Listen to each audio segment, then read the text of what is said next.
Hello. Today I figured out how to be able to record the camera in my 3D printer, the Creality K1 MAX. This is how the stream looks like. It's a full screen. And if you compare that to the Creality print, here we got that. You see we can't enlarge this picture. So if I record this screen, I get all this junk with it, and I don't want that.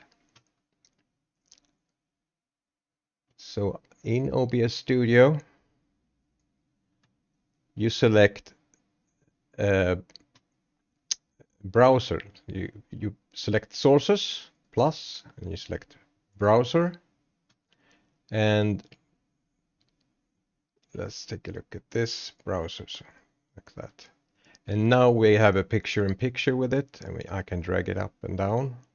And let's take a look at how this is set up.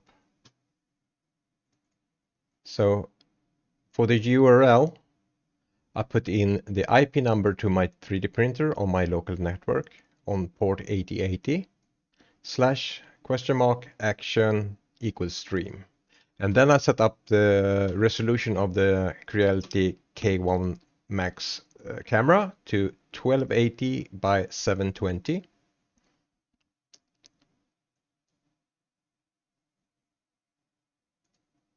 And when that's done, you have a full-size window of the webcam.